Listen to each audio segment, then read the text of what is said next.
êrişên ezmaniyê koalisyona navnetewî li ser bargehên Daişê li Sûrî dest pê kir. Di derbarê wê de helwestin cûr bi cûr derketin holê. Rojavayê Kurdistanê helwestin siyasî him jî leşkerî bi gelemperî ev êrîş erênî nerxandin. Tev demê li ser zimanê endamê konseyarê Vebira xwe Ebdîselam Ehmed dibêje. Em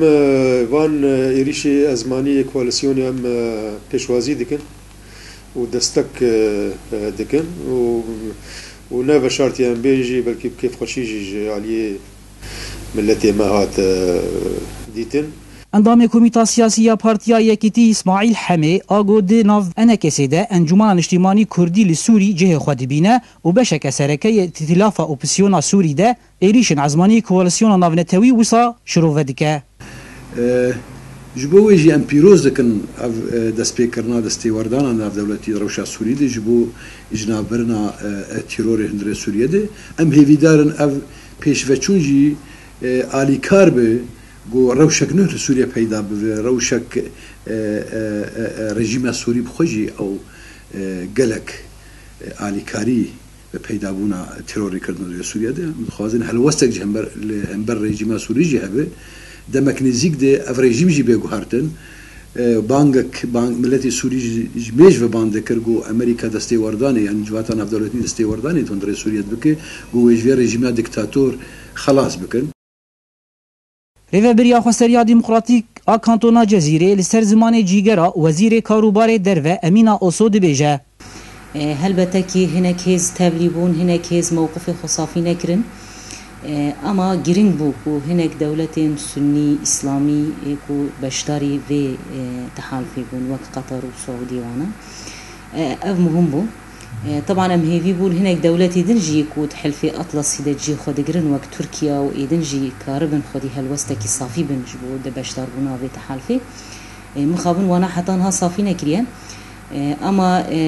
lêdana ku çêbû giring bû. Gavekî baş em dinirxîn wek rêvebirî û roja yekî de jî me 2 salekî 2 sal zêdetir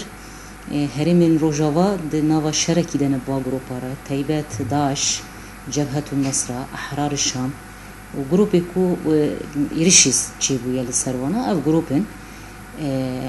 ev ragandin hinekî meseletê ku grupên jê fesalê artêşa azadin nexêr ku heger behs bê Ahrar Şam berî 2 sala Ahrar Şam li herêma şer dikir û kêleka Daeş bû çavkanî wê jî وەک نقطه داویه یا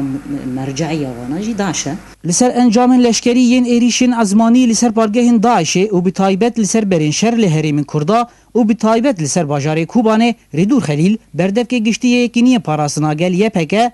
انجام لسر زمین وساش رو وکر اویا وکو جرا دسپیکی هندکی او هیزن او دورین گو گهاتن لیدان هشتن گو بر هریما کوبانه و هرن اویا هندکی دوی آلیانه ده هم هجمارا داعش زیده کر هم جی جبهوی خورتر بو بالیمه ده فقط تشتی امزانم پی اویا تنه پینگاغل بو و که گاوا دست پیکی بو پشتی 24 ساعت افرا و شاعت گوهرتن نهانکا لنزیکی باجاری کوبانه لنافندین داعشی بمباردمان هاتا کرنج علی کوالسیونه بیگونا و تشتکی ام ارینی ویدی بینم هیویا ما اول گو تنسیقه که هین زیادتر چه ببه جبو ام بکاربن انجامه که هین باشتر لدیجی ترورا داعش روها اموی گارانتیا هانه دیدن گو جهرین من گو گدبن کنترولا یپگی ده تو ایریشه کچکداریش بوی سر آخا ترکیه چه نبه اموی گارانتیا هانه با اوای که پر حد کارن بتن اش برگو ام دوی بیرو باوریه دنه گو پیشروج بدا عشرانینه پیشروج نه پیشروج داعش پیشروج گلی هرمی بکارن به دورش جام بکن گلی کردی خلکی هرمی یه رسانه مجبوره لگل سینوری دولت ترکیه بکار به وکو دولت کی دوست بکار به جام بکن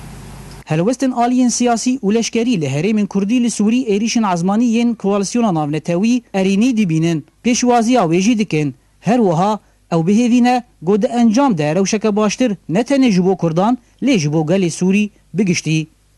زانا عمر جبو دنگ امریکا قامشلو